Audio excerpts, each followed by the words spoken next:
Sau bài xếp hạng Isekai, nay tôi lại lên con hàng xếp hạng rom-com dù bản thân FA bền vững như tình bạn trong Doraemon.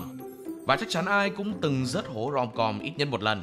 Cái kiểu coi hai đứa nó cãi nhau cả chục tập mà không thổ lộ được câu tao thích mày. Rồi tự hỏi, ủa, giờ tỏ tình khó vậy hả?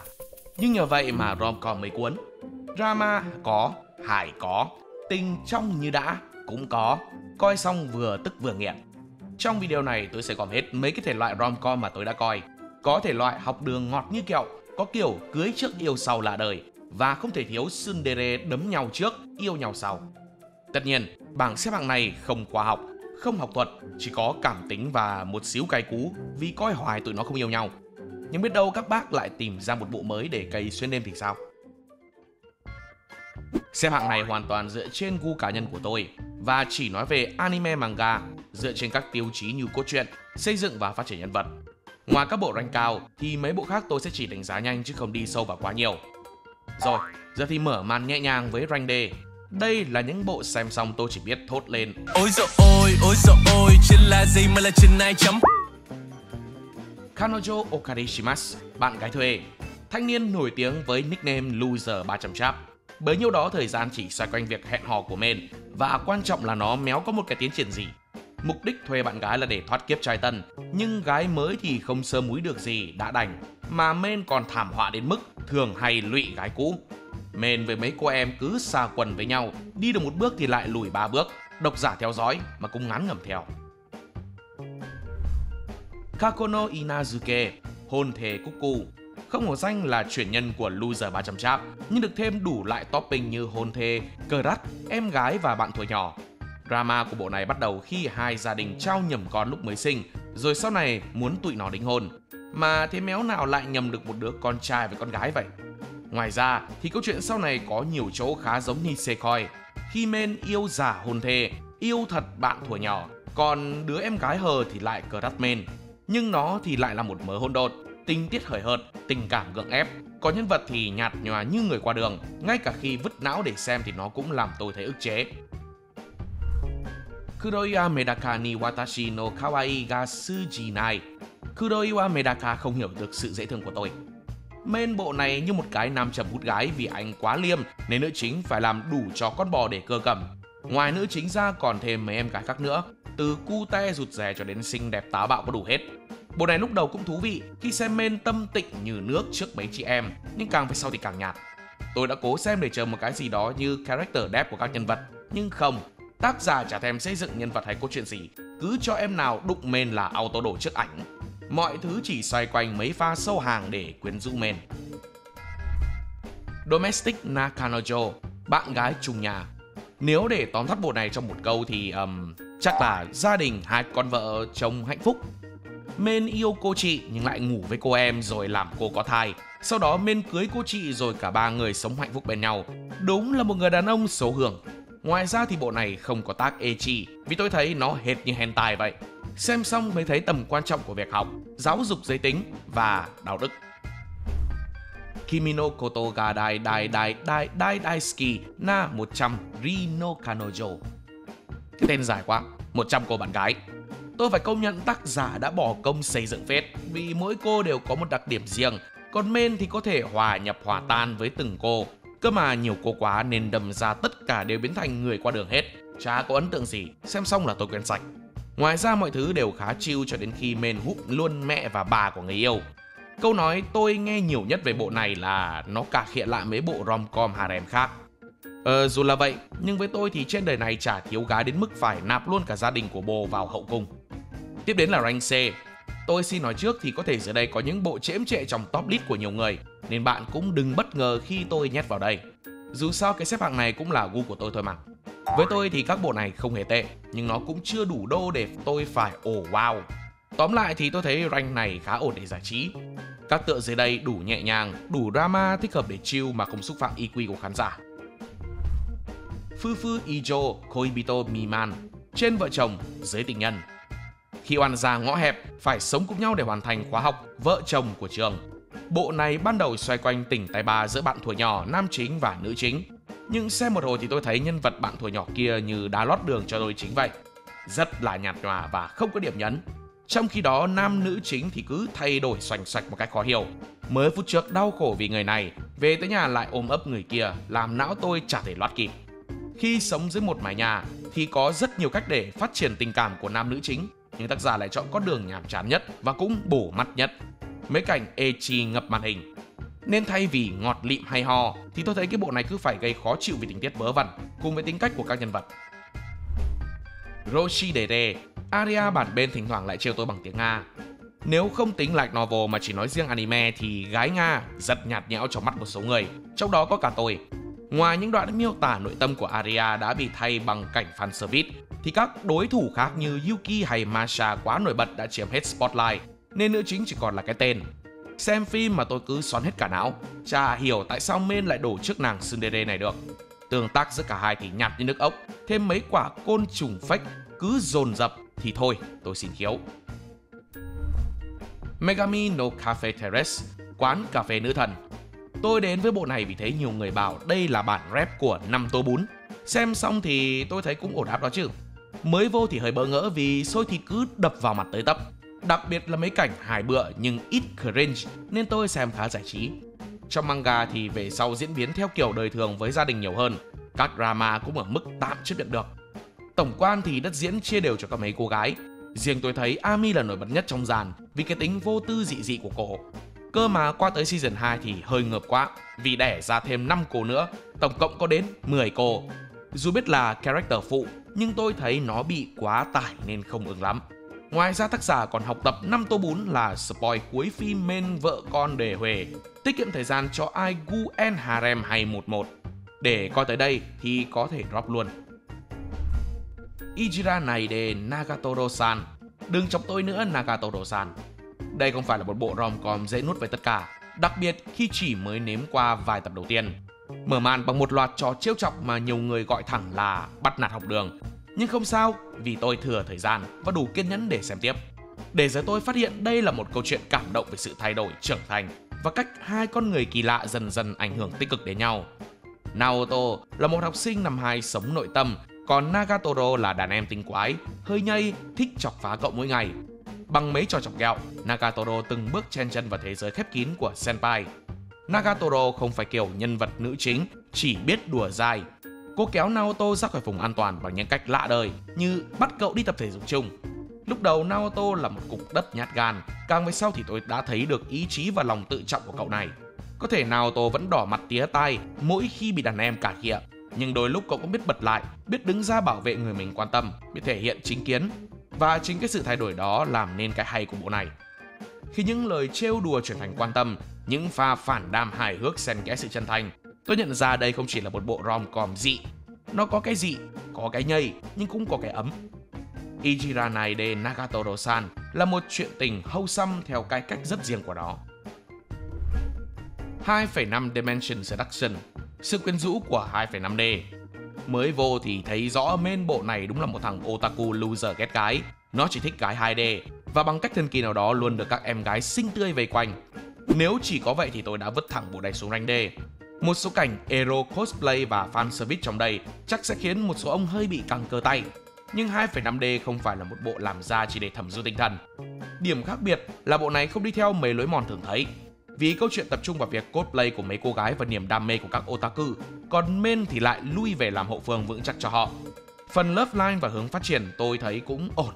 Ở manga thì sau 50 chap đầu sẽ bớt mấy cảnh ecchi lại và tập trung nhiều hơn vào mối quan hệ của các nhân vật.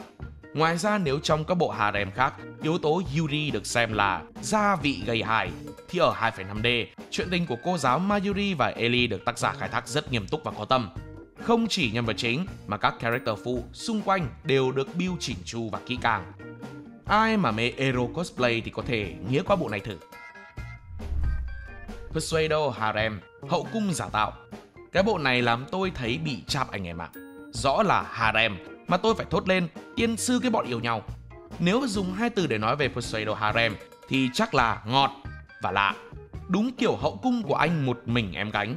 Mới nghe qua tôi tưởng main có cả dàn gái bu, ai ngờ chỉ có mỗi một nàng. Vì nữ chính đã biến ước mơ cai trị hậu cung của main thành hiện thực bằng 1 tỷ có lẽ nhân cách đa dạng khác nhau. Không cần tranh giành, không cần khoe quang, khán giả cũng không phải đoán main sẽ về với ai hay chia phe để bắn nhau. Pseudo Harem không chỉ tập trung vào nam nữ chính và cái cách họ thả thính qua lại, bàn phát cơm chó cho con dân, các kiểu mua một được tất thế này lời phết. Bộ này có 12 tập thôi, tôi thấy nó phù hợp cho ai hảo ngọt và thích chill, đặc biệt là tập cuối chơi luôn combo tỏ tình cầu hôn và lễ đường. Tsukinako ga Megane wo Wasureta, gái quyền kính. Dân rom-com hay gọi vui bộ này là lua gà level max. Đúng như cái tít của nó, bộ này xoay quanh nữ chính bị cận nhưng luôn quên mang kính. Thành ra cô phải nhờ main, người crush thầm cô, giúp đỡ rất nhiều trong sinh hoạt ở trường. Mà lửa gần rơm lâu ngày cũng cháy. Từ mấy việc nhỏ nhặt như xem trùng sách, đeo giày trò, Mie ghé sát tai thì thầm, hay lại gần để nhìn mặt Komura kỹ hơn, vân vân và mấy mây. Tất cả mấy hành động này đều làm tim cậu đập thình thịch. Chỉ vì cái cớ quên kính, tác giả đã cho ra một bộ rom-com đơn giản nhưng vẫn đủ làm khán giả sâu rằng. Chuyện tình của Mie với Komura không hề có drama cao trào, tình cảm phát triển chậm mà chắc. Tác giả cũng làm mọi thứ rõ ràng, chỉ có Komura là bị dắt thôi. Nếu bỏ qua mấy chi tiết ảo đá như gỡ kính là mù, nhưng thế méo nào cứ bỏ quên liên tục hay animation bay lượn như mấy bộ fantasy, thì tôi thấy gái quên kính cực ổn so với một bộ tình yêu tuổi học trò. Ai mà thích mấy pha vô tình quăng thính hay tấn công cửa đắt, mất hết liềm sỉ thì thử bộ này ngay và luôn cho tôi. À mà xem vui thôi chứ đừng dại mà thử lùa gà như Mie, vì đời thật hiếm khi nào như anime lắm các bác ạ. Kubo-san wa Mobu wo yurusanai. Kubo không để tôi vô hình. Shiraishi muốn tận hưởng thanh xuân, nhưng cậu chỉ là cục đá ven đường aka thẳng trong gió.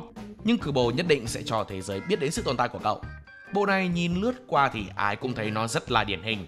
Trai mờ nhạt với gái năng động. Mọi thứ chỉ xoay quanh mấy trò trêu chọc của Kubo dành cho Shiraishi. Nhưng điều khiến tôi chú ý là Kubo không quá tinh nghịch, nên bộ này có bầu không khí nhẹ nhàng và ngọt ngào hơn. Những trò chọc kẹo ở đây đúng kiểu ngây ngô. Mỗi một lần Kubo trêu chọc Shiraishi là tôi như bị bón thêm một thìa đường. Dưới tác động của đường mía, cả hai từ từ nhích lại gần nhau. Mối quan hệ của Kubo và Shiraishi tiến triển một cách rất là tự nhiên. Tôi thích mỗi lần Shiraishi mở nhạt có phản ứng hóa học với mấy trò đùa của Kubo. Ngược lại, Kubo tinh quái nhưng đôi khi cũng phải bối rối vì phản ứng của cậu bạn. Aharen-san wa Hakarenai. Aharen thật khó hiểu. Nếu bộ trên quá nhẹ nhàng thì tiếp theo tôi xin giới thiệu một bộ rom-com dành cho đá thủ. Để tóm tắt thì bộ này kể về chuyện tình giữa thanh niên ngáo ngơ và bé loli vô tri. Nói trước thì đây là loli hợp pháp, nam nữ chính đều là học sinh cấp 3 hết rồi nên các bác yên tâm mà thưởng thức. Không giống rom-com học đường khác, cặp chính phải từ từ thả thính hay làm quen, nhưng Raido với Aharen mới gặp nhau là đã thân như đúng rồi, mở đường cho một chuỗi tình yêu hài bựa phía sau. Dù chỉ xoay quanh cuộc sống học đường của đôi chính, nhưng bộ này gây nghiện một cách lạ lùng. Tôi phải công nhận, Aharen với Raido đúng là một cặp đôi hủy diệt trong làng sốc đường. Hai đứa này nó là chuyên gia làm mấy trò mèo giữa nơi công cộng, mà lại còn tự nhiên như ruồi nữa chứ. Nhưng đây lại chính là điểm đặc biệt của bộ này. Mỗi lần đến tập mới là tôi hóng xem hôm nay tụi nó sẽ diễn trò gì. Ngược lại với sự tấu hài thì Aharen với Raido lúc nào cũng làm mặt lạnh, dù tụi nó là chúa tể của mấy trò vô tri hết thuốc chữa. Nếu ai thích tình yêu hài bựa thì cứ Aharen mà triển nhá. Make heroin ga osugiru makaine. Có quá nhiều nữ chính thua cuộc. Nếu Aharen vẫn chưa đủ lạ thì tôi sẽ lên sóng tiếp cho các bạn Makaine, một bộ rom-com khai thác từ góc nhìn của những nữ chính thua cuộc. Cá nhân tôi thấy bộ này hay và xây dựng rất thực tế. Men từng nói tình yêu phải bắt đầu từ tình bạn, nên tác giả không để cậu tham gia vào chuyện tình của bộ bà nữ chính, mà chỉ bên cạnh giúp đỡ họ với tư cách bạn bè. Cái này cũng dễ hiểu thôi, vì các nữ chính trong đây được xây dựng tử tế. Họ đã yêu thật lòng nên cần thời gian để vượt qua những tổn thương, chứ không phải kiểu mì ăn liền, nữ chính vừa thất tình, được men ra tay giúp đỡ xong liền quay ngoắt 360 độ.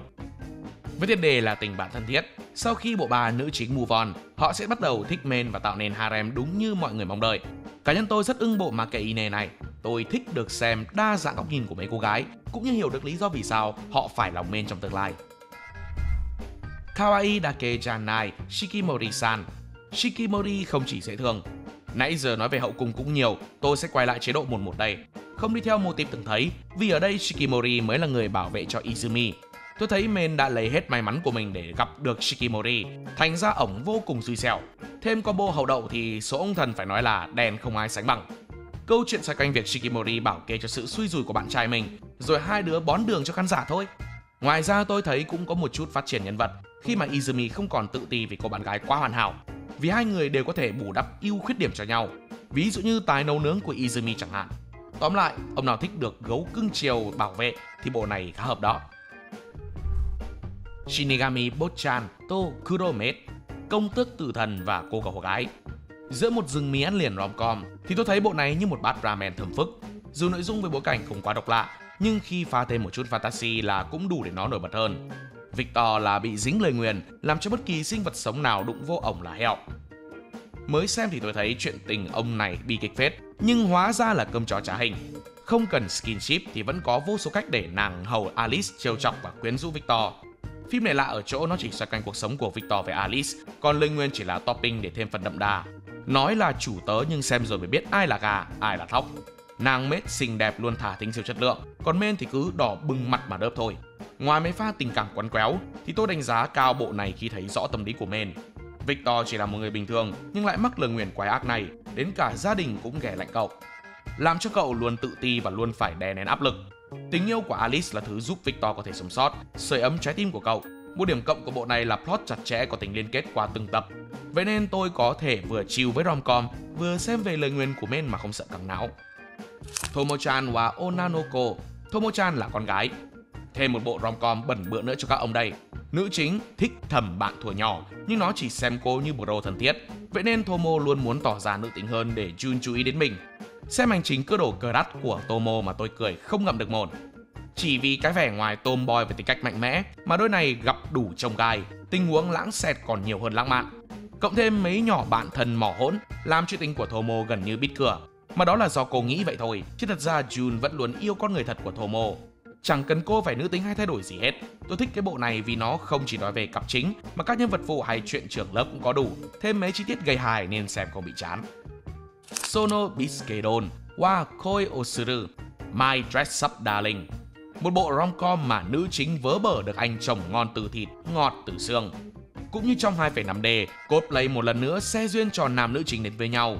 Để cùng theo đuổi đam mê của bản thân mà hai con người thuộc hai thế giới đã vô tình xích lại gần nhau, rồi cảm nắng đối phương lúc nào không hay. Tôi thấy Gojo đúng chuẩn bạn trai vàng trong làng Coldplay, công dung ngôn hạnh, cậu đều full combo. Nữ chính Marin thì xinh xắn, hướng ngoại, trái với một Gojo lúc nào cũng e dè. Gojo còn được cái khá là liêm, dù Marin nhiều lúc vô tư phát fan service nhưng không gì qua được đam mê may vá của ông. Nhờ quen biết Marin mà Gojo có thể học cách tự tin hơn với sở thích làm búp bê của mình. Đây cũng là chi tiết mà tôi thích nhất trong bộ này. Sở thích không liên quan đến giới tính nên bạn không cần phải xấu hổ hay che giấu nó.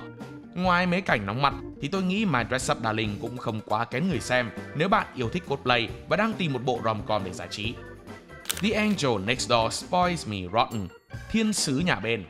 Mọi thứ bắt đầu vào một ngày mưa khi Amane tình nguyện đưa ô cho Mahiru. Dù học cùng trường hay nhà sát vách thì hai người vẫn chả quen biết gì nhau. Nhưng sau ngày mưa đó cả hai bắt đầu tương tác qua lại. Vì không chịu nổi sự ở bẩn của Amane nên Mahiru quyết định sẽ chăm sóc cậu theo đúng nghĩa đen. Cô dọn dẹp, nấu nướng, chăm bệnh vân vân và mây mây. Tình yêu cũng từ đó mà bắt đầu. Phía sau vẻ ngoài hoàn hảo, luôn được mệnh danh là thiên sứ, Mahiru chỉ là một cô gái cô đơn. Cô thiếu thốn tình cảm gia đình, cũng không có bạn bè thân thiết. Còn Amane trong quá khứ bị những người mình xem là bạn lợi dụng, khiến cậu thay đổi và trở nên lạnh lùng. Trừ tên bạn thân ra thì Amane luôn giữ khoảng cách với bạn bè cùng lớp. Cậu cũng bị mất niềm tin vào các mối quan hệ. Khi nhận sự giúp đỡ của Mahiru, cậu cảm thấy áy náy và muốn đáp lễ. Chính cái tính cách này đã tạo nên mối quan hệ kỳ lạ cho và nhận của họ. Tình yêu của Amane và Mahiru chậm mà chắc, được xây dựng rất đời thường. Cả hai từng bước trở thành một phần trong cuộc sống của nhau. Mahiru bắt đầu mở lòng hơn, còn Amane cũng vượt qua được sự tự ti và hoài nghi nhân sinh. Cậu học cách đón nhận lòng tốt của mọi người xung quanh. Relive, làm lại cuộc đời. Mở đầu với Men U30 Loser, sau khi nốc thuốc của một anh trai lạ mặt thì quay lại thời cấp 3. Thật ra Arata đã được chọn làm đối tượng thí nghiệm cho dự án khoa học Relive. Khi một ông chú phải hòa nhập với đám loi choi thì sẽ xảy ra rất nhiều tình huống khó đỡ. Sau này Men mới biết, ngoài mình ra thì còn có một người cũng hồi xuân nữa là Chizuru, cô bạn lạnh lùng cùng lớp. Lấy Arata làm trọng tâm, câu chuyện xoay quanh những vấn đề như trưởng lớp, bạn bè, tình cảm và những dự định trong tương lai. Với kinh nghiệm sống của một ông chú, anh vẫn thấy bối rối trước đám bạn của mình. Nhìn chung thì plot không có nhiều drama, nhưng nhiều chỗ làm tôi thấy đồng cảm và hoài niệm phết. Trong tất cả thì nhân vật có nhiều thay đổi nhất là Chizuru. Cô đã tham gia Relive trước cả Arata, nhưng vẫn không thể nhích nổi một bước. Sau khi gặp anh, Chizuru bắt đầu học được cách kết bạn. Cô vụng về xây dựng mối quan hệ với mọi người, cố gắng biểu lộ chút cảm xúc của mình. Tình cảm giữa hai người cũng rất tự nhiên, dù ở đoạn cuối có chút thử thách, nhưng cuối cùng những người yêu nhau vẫn sẽ về với nhau. Taisho Otome Fairy Tail, câu chuyện cổ tích của thiếu nữ thời Taisho. Taisho Otome Fairy Tail như một cơn sốc đường cho tâm hồn khô héo của tôi. Bộ này không làm người xem phải hồi hộp tột độ hay nghe thở vì plot twist, nhưng lại làm tôi cười như đứa dở hơi cả ngày. Câu chuyện bắt đầu bằng một bối cảnh chẳng mấy vui vẻ. Tamahiko Shima, cậu ấm bị chính cha ruột vứt bỏ chỉ vì mất đi cánh tay phải. Cậu bị tống về vùng quê sống như một hồn ma. Tamahiko sống trong cô lập, đắm chìm trong sự tuyệt vọng và chán ghét bản thân. Ngay lúc cậu định 44 thì ông bố có tâm lại gửi đến cho cậu quà đặc biệt, một cô vợ. Yuzuki Tachibana, cô gái nhỏ được mua về làm vợ ấy, không chỉ mang theo hành lý và bánh gạo mà còn mang theo luôn cả nắng xuân. Cô không phải kiểu nữ chính rực rỡ như ánh đèn sân khấu, nhưng lại ấm như ánh đèn dầu trong căn phòng nhỏ, đủ để soi sáng cho Tamahiko đang chìm trong bóng tối. Cái cách cô quan tâm Tamahiko từ những điều nhỏ nhất như bữa ăn cho đến cả những vết thương trong lòng của cậu, đúng chuẩn vợ nhà người ta. Từ một chàng trai chỉ biết co mình như con nhím, Tamahiko đã học cách mở lòng, biết cười nhiều hơn và dần dần biết quan tâm đến người khác. Còn Yuzuki dù luôn tươi cười nhưng cũng có những nỗi lo âu và tổn thương mà cô giấu kín.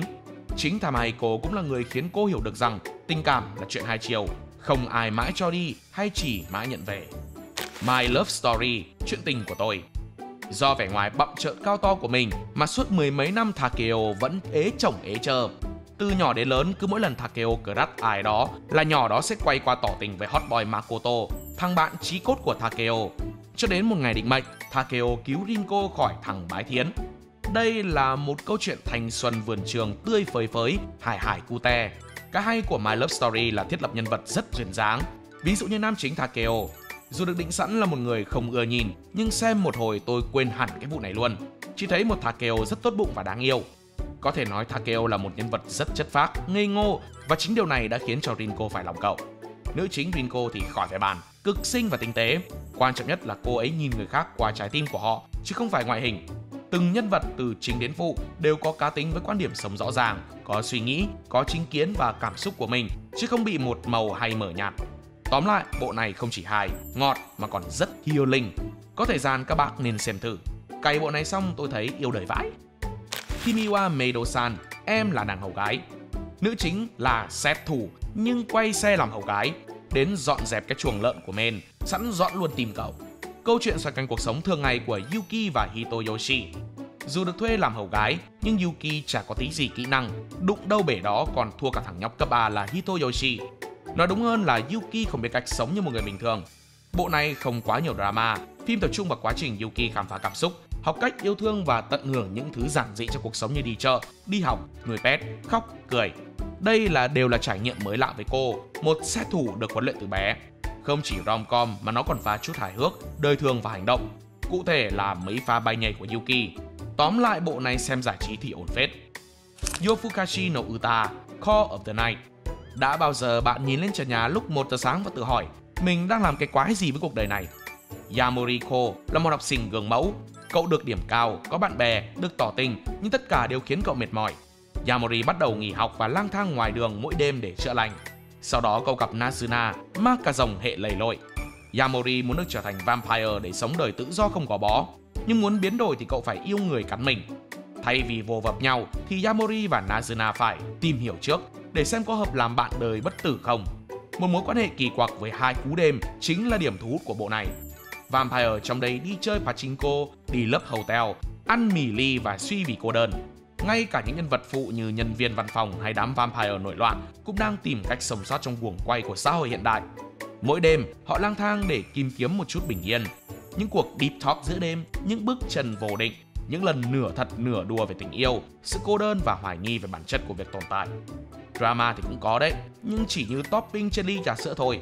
Thậm chí cả Vampire Hunter, cảnh chém nhau tung tóe hay những mối tình máu lửa cũng bị nhấn chìm bởi cái không khí thôi kệ, cứ sống tiếp đi. Không hướng tới những cú tweet lớn, Yofukashi no Uta giống như một chuyến đi dạo lúc khuya. Đây là một bản tình ca về đêm, kỳ lạ, ngọt ngào, có chút xàm xí, có chút mộng mơ, nhưng vô cùng đời thường. Đến với rank B, đây là nhóm rom-com mà tôi gọi là đủ gây thương nhớ, có tiềm năng nhưng chưa tạo được ấn tượng đủ sâu. Mở bát cho rank này là một bộ tấu hài xuyên lục địa, Gekkan Shoujo Nozaki-kun, Nozaki và truyện tranh thiếu nữ. Cây hài vàng trong làng khịa shoujo là đây chứ đâu. Bộ này chính là nguồn gốc của cái meme huyền thoại. Chuyện bắt đầu khi Chiyo lấy hết can đảm để tỏ tình với Nozaki, nhưng bị cậu hiểu lầm là fan hâm mộ. Sau đó Chiyo lại trở thành trợ lý cho cậu. Là một tác giả shoujo nổi tiếng, nhưng ngoài đời, Nozaki là chúa tể hủy diệt sự lãng mạn.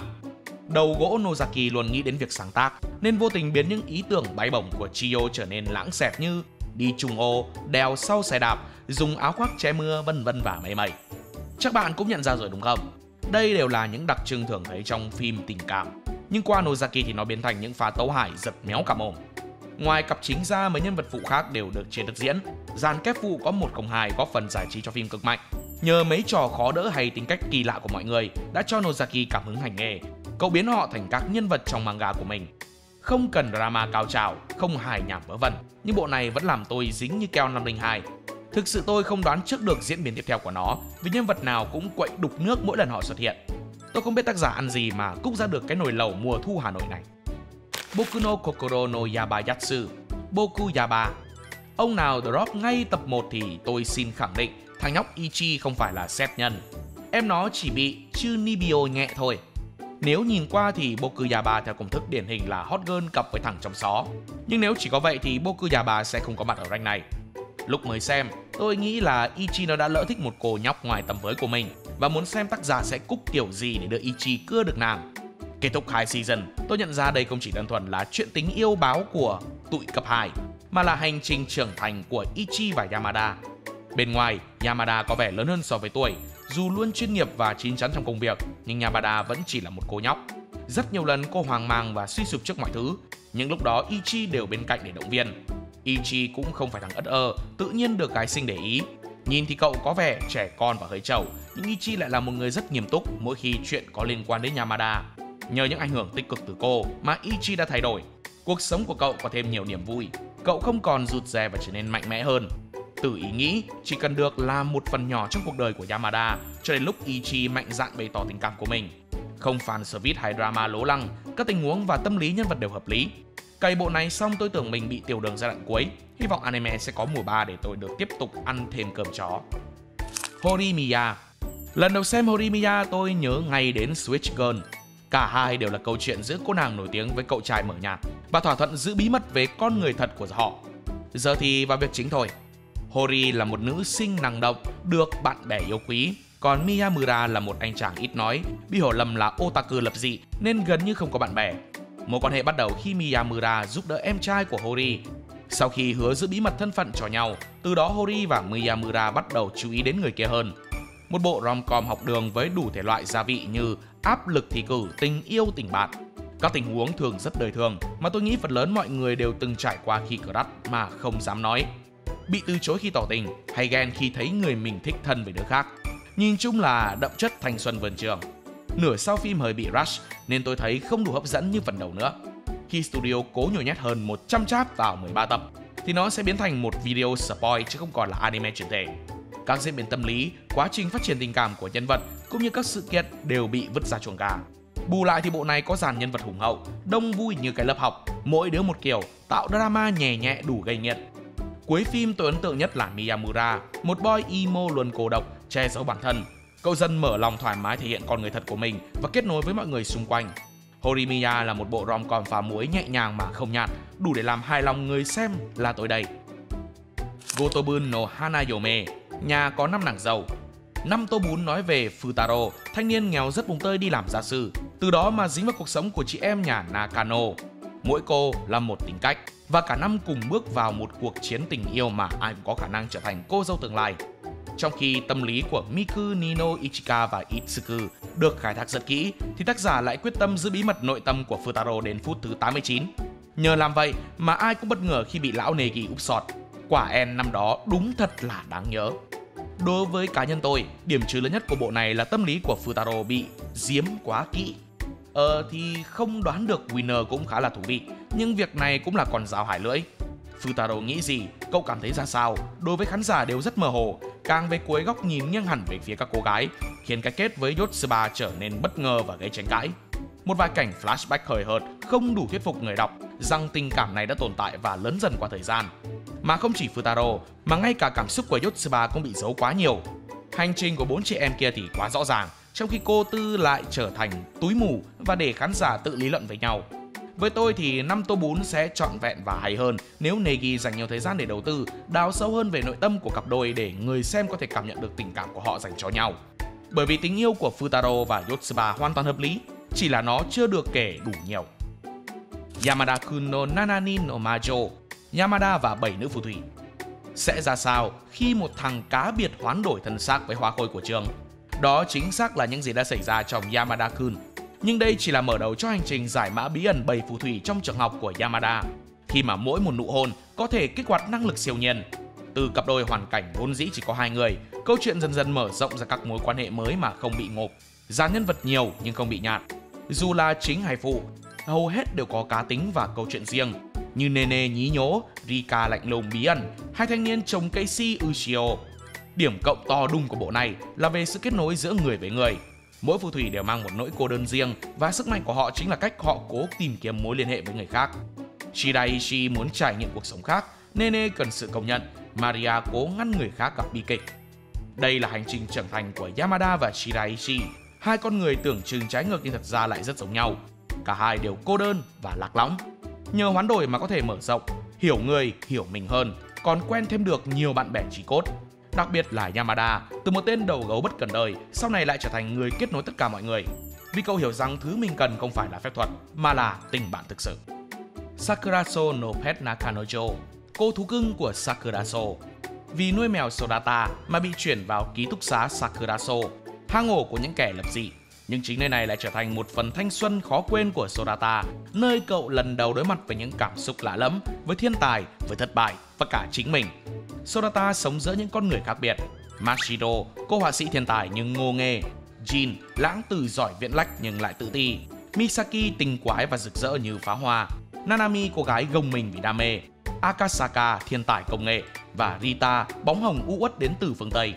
Ai cũng mang trong mình nỗi khổ và một nỗ lực điên cuồng để theo đuổi ước mơ. Chính vì vậy mà ký túc xá Sakuraso trở thành nhà của họ. Ở đó có bạn bè, có tình yêu, có những mối quan hệ healthy, chữa lành cho tâm hồn khô héo của mọi người. Tôi thật sai lầm khi nghĩ Sakuraso là một bộ rom-com hưởng phấn chỉ vì sự vô tri và ecchi của nó. Sakuraso bóc phốt tất tần tật mặt tối lẫn mặt xấu của các nhân vật như sự ganh tị, bất lực, tổn thương khi nhận ra cố gắng của mình chẳng là gì so với tài năng bẩm sinh. Kết thúc chuyến đi thanh xuân, có người sẽ rời đi, có người sẽ ở lại, có người sẽ yêu đơn phương mãi mãi.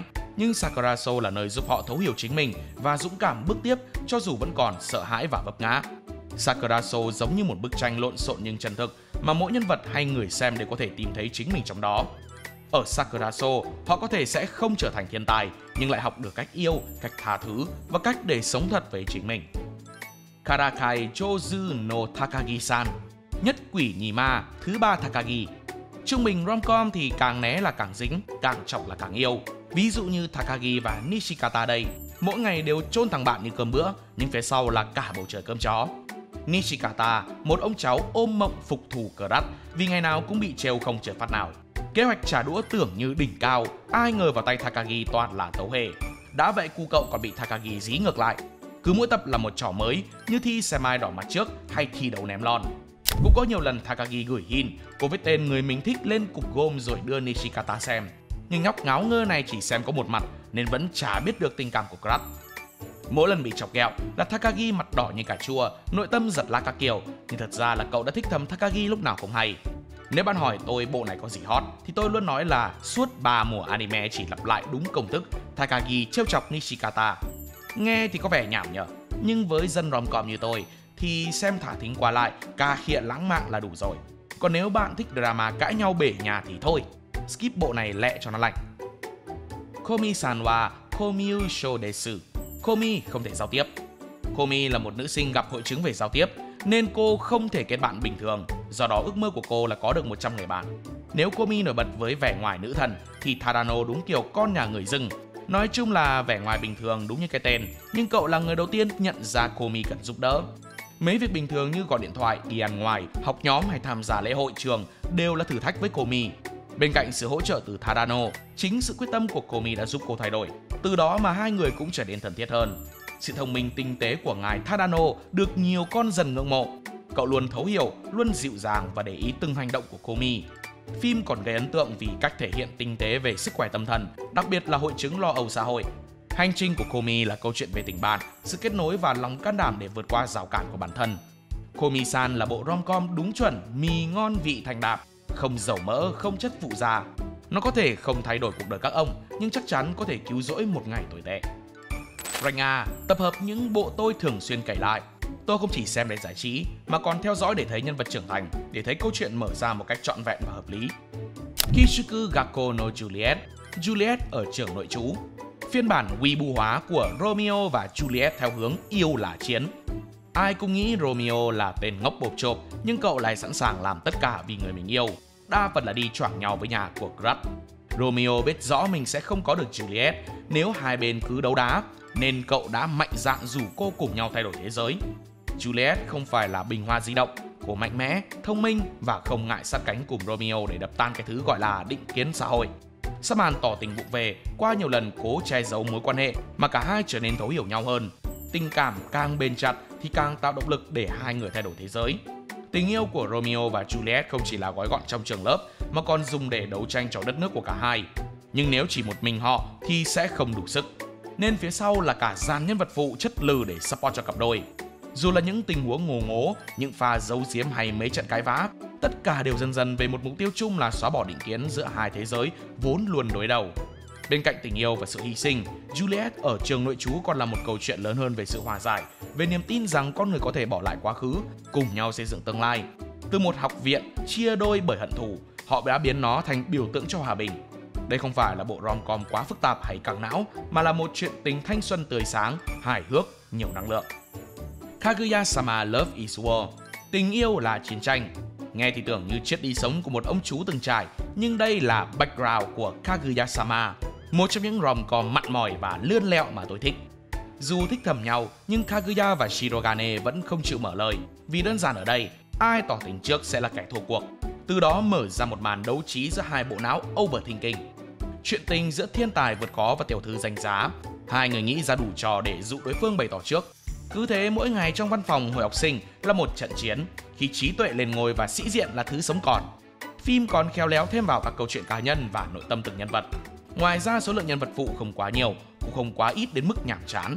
Nổi nhất là thư ký Chika hay Emo Boy Yu, giúp tình tiết được xây dựng và khai triển ra hoàn toàn hợp lý. Hầu hết các nhân vật từ chính đến phụ đều có đủ hai đặc trưng là xuất phát điểm và có hành trình phát triển. Và rồi lễ hội trường đến với màn tỏ tình hoành tráng, đặt dấu chấm hết cho cuộc chiến. Đây cũng là lúc chất Love is War bốc hơi khỏi câu chuyện. Những pha đấu trí biến mất, thay vào đó là các drama rối rắm. Từ một tác phẩm rom-com sáng tạo hài hước, phim dần chuyển thành ngôn tình, trai nghèo, gái giàu, thêm các plot gia đình chính trị. So với những thứ này thì tôi thích xem những cuộc chiến cẩu lương giữa hai thiên tài cứng đầu hơn. Dù vậy không thể phủ nhận rằng Kaguya-sama vẫn là một viên ngọc sáng trong làng rom-com, với ý tưởng độc đáo cùng những màn đấu trí vừa deep vừa điên. Đặc biệt là lời nhắn từ tác phẩm gửi đến những ai đã, đang và sẽ yêu. Đừng sợ thua cuộc, vì nếu cả hai đều thật lòng thì ai tỏ tình trước cũng sẽ là người chiến thắng. Chunibyo Koigashitai, hội chứng Chunibyo. Có ai ở đây từng mơ mình là siêu nhân hay có sức mạnh đặc biệt không? Chunibyo hay còn gọi là hội chứng tuổi dậy thì là bộ rom-com của nhà Kyoto Animation. Đây là bộ phim tôi luôn cày lại mỗi khi rảnh rỗi. Vì phim có khá là nhiều phần, tính luôn cả OVA và Special, nên ở đây tôi sẽ chỉ nói về Season 1. Yuta từng bị Chunibyo và ảo tưởng mình có năng lực siêu nhiên. Lên cấp 3 thì cậu thoát vai. Yuta muốn tẩy trắng quá khứ rồi sống như một thằng nhóc bình thường. Nhưng đời đâu dễ ăn như vậy. Cậu va phải Rika, một cô bạn đang bị Chunibyo nặng. Cô luôn nghĩ mình có Evil Eyes. Sau khi biết được quá khứ đen tối của Yuta, Rika đã kết bạn thân thiết với cậu. Kyoto Animation đã làm rất tốt mấy cảnh đánh đấm, dù chỉ là sức mạnh ảo đá của mấy khứa này, nhưng không thua kém gì các bộ fantasy. Chunibyo là một nồi lẩu thập cẩm, hài hước, cơm chó, ảo ma, sầu đít đều có đủ. Sự kiên nhẫn của Yuta đã làm cho Rika nhận ra là thực tế cũng không hẳn là quá tệ. Sự ấm áp của cậu đã giúp cô trở nên tích cực hơn. Dưới vẻ ngoài vô tri một cách tối thượng là những thông điệp vô cùng thực tế với câu hỏi trưởng thành là gì. Toga từng nói với Yuta rằng nếu cứ để Rika như vậy thì thật vô trách nhiệm. Theo cô thì trưởng thành nghĩa là phải ngừng mơ mộng, vì Rika luôn trốn tránh hiện thực. Cô chấp tin rằng bố mình vẫn còn sống và đang ở bên kia bầu trời. Nhưng Toga đã quên mất rằng trách nhiệm đầu tiên con người cần phải có là với bản thân mình. có một thứ mà các nhân vật bị Chunibyo sợ nhất, chính là đánh mất identity của mình. Nó dễ hiểu hơn là đánh mất bản sắc cá nhân. Việc bị ép phải sống thực tế làm Rika thấy bị đe dọa. Sau khi không còn Evil Eyes, cô trở nên vô cảm như người mất hồn. Chunibyo không cổ suý ảo tưởng, nó chỉ nhẹ nhàng gửi đến khán giả thông điệp: trưởng thành không có nghĩa là phải vứt bỏ tất cả. Đôi khi giữ lại một chút mơ mộng, một chút Chunibyo trong mình chính là cách để ta không đánh mất bản thân giữa xã hội quay cuồng với tư bản và deadline. Và cuối cùng, Rank S, vùng đất thiêng liêng, nơi chỉ có vài cái tên hiếm hoi được tôi xếp vào. Các bộ này không nhất thiết phải hoàn hảo về mọi mặt, nhưng mỗi bộ trong đây đều chạm đến cảm xúc của tôi. Xếp hạng này không đặt ra tiêu chuẩn, đây chỉ là những lựa chọn rất riêng và cũng rất thật của tôi thôi. Nếu bạn từng xem một bộ rom-com nào đó rồi im lặng nhìn màn hình đen cuối tập phim như không muốn rời đi, thì bạn sẽ hiểu vì sao những bộ này lại nằm ở đây. Toradora, chuyện tình của nàng nấm lùn bạo lực với chàng to xác hiền lành. Toradora không phải một bộ xem xong rồi quên, mà là một tấm gương rất đời, phản chiếu những cảm xúc ngổn ngang của tuổi trẻ. Ryuji và Taiga, hai con người tưởng chừng trái ngược hoàn toàn nhưng lại hợp nhau đến lạ. Tình cảm trong Toradora không bùng cháy mà nó âm ỉ và gợn lên từng chút một, như những lần Taiga giả vờ mạnh mẽ, những lần Ryuji cố gắng cân bằng cả thế giới. Cái hay của bộ này là nó dành spotlight cho tất cả nhân vật từ chính đến phụ, từ Minori lạc quan đến mức khiến người khác mệt mỏi, đến Ami sắc sảo và khó đoán. Ngay cả cây hài Kitamura cũng có lúc sợ hãi vì không thể đối diện với thực tại, rằng cậu phải chấp nhận từ bỏ điều mình mong muốn để trưởng thành. Xem Toradora giống như nhìn tuổi trẻ của mình chạy vụt qua trước mắt. Có chút hỗn độn, có chút ngớ ngẩn, đôi khi buồn cười, nhưng cũng có những khoảnh khắc bất ngờ đẹp đến lặng người. Hơn cả một bộ rom-com, đây là câu chuyện về những người trẻ với vấp ngã đầu đời, tình yêu, tình bạn tuổi học trò và sự trưởng thành. Oregairu, chuyện tình thanh xuân bi hài của tôi quả nhiên là sai lầm. Câu chuyện bắt đầu với Hachiman, một thanh niên anti-social, chuyên gia trong việc bĩu môi triết lý về cái sự đời đen tối, ghét mọi thể loại quan hệ xã hội và tin rằng tuổi trẻ là một lời nói dối. Nhưng chớ chiều thay, cậu lại bị đá văng vào câu lạc bộ tình nguyện. Cậu phải làm nhiệm vụ giúp đỡ người khác cải thiện chính mối quan hệ xã hội của họ. Tại đó Hachiman đã gặp cô gái đẹp tựa như băng là Yukino cùng với Yui, cô nàng ấm áp, tươi sáng. Và như một trò đùa số phận, ba con người tưởng chừng chẳng liên quan gì lại bắt đầu bước vào đời nhau, chạm đến những phần mềm yếu nhất của tuổi trẻ.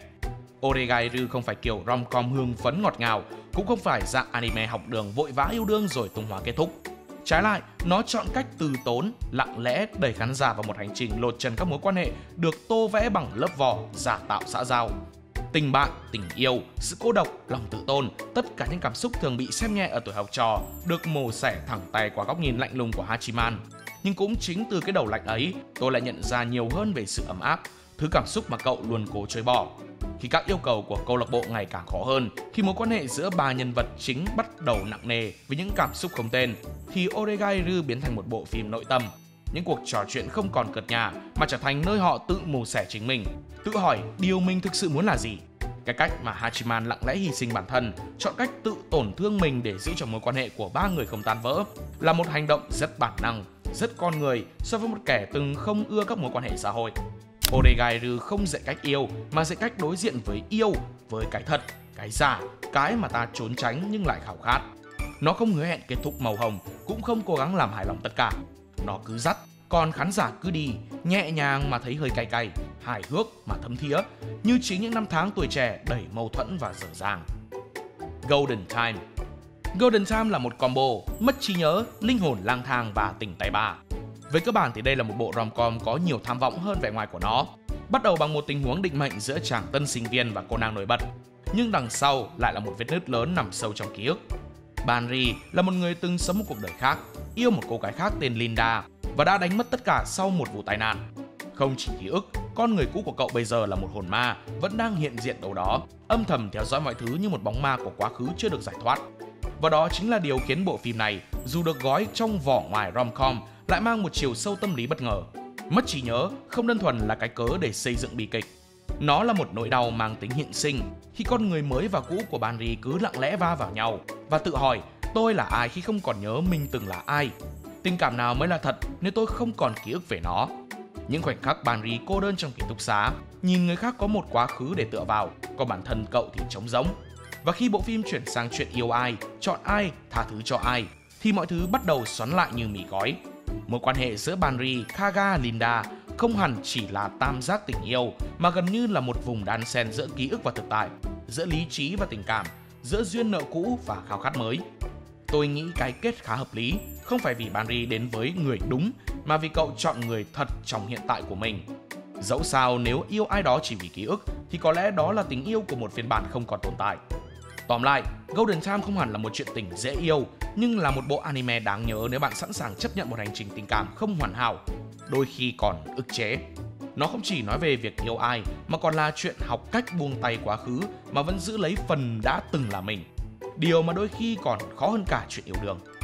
Và cuối cùng, Nisekoi, tình yêu giả tạo. Nhắc đến rom-com thì làm sao mà thiếu được huyền thoại này. Nhớ lại cái thời mà câu chuyện về ổ khóa và chiếc chìa khóa, về lời hứa tuổi thơ dần dần trên mạng xã hội. Nisekoi đã thả một quả bom, tạo ra những trận chiến waifu không hồi kết, khi mà mỗi người đều ôm trong tim một nàng và sẵn sàng bảo vệ tình yêu đó. Ngay từ mở đầu, Nisekoi đã đánh trúng vào công thức vàng trong làng rom-com, lời hẹn ước thuở nhỏ và chìa khóa dành cho nữ chính. Từ đó, cậu ấm Raku bắt đầu bung lụa với đủ cú tuy hài hước, ghét nhau nhưng phải yêu giả, thích thầm mà không dám nói, và một mớ hiểu lầm điên rồ như thể vũ trụ này vận hành chỉ để ngăn Raku đến với Crush. Nisekoi là một rom-com dễ thương, dễ xem, dễ cười, từ những pha tẩn nhau giữa Raku và Chitoge cho tới ánh nhìn đỏ mặt của Onodera. Cái hay của Nisekoi không nằm ở việc nó mới mẻ, mà ở việc nó nhắm đúng vào sự yếu lòng của tuổi trẻ, khi chúng ta chưa thực sự yêu nhưng lại dễ rung động vì những điều nhỏ nhặt. Nisekoi là một phần ký ức đẹp đẽ của một thế hệ otaku, nơi mà chiến tuyến giữa team tóc vàng và team tóc đen còn căng thẳng hơn cả thi đại học. Nó là một bộ rom-com không quá tham vọng, nhưng đủ để đưa người xem đi qua một chuyến hành trình nhẹ nhàng, có chút tiếc nuối, có vài pha rớt tim và rất nhiều miếng hài đáng nhớ. Toàn bộ bảng xếp hạng rom-com ở phía trên, như tôi đã nói, chỉ là góc nhìn cá nhân của tôi. Nếu gu bạn khác thì cứ thoải mái góp ý, nhưng chill thôi nha. Hai bạn thấy thiếu bộ nào muốn tôi đưa vào xếp hạng thì cứ mạnh dạn comment cho tôi biết. Còn bây giờ thì nếu thấy hay, nhớ để lại một like và một share để ủng hộ chúng mình. Đừng quên bấm nút subscribe cái tên nút chuông thông báo và nhớ đăng ký cả hội viên để không bỏ lỡ những video hấp dẫn phía sau. Cảm ơn các bạn đã xem video. Hẹn gặp lại trong những video tiếp theo. See ya!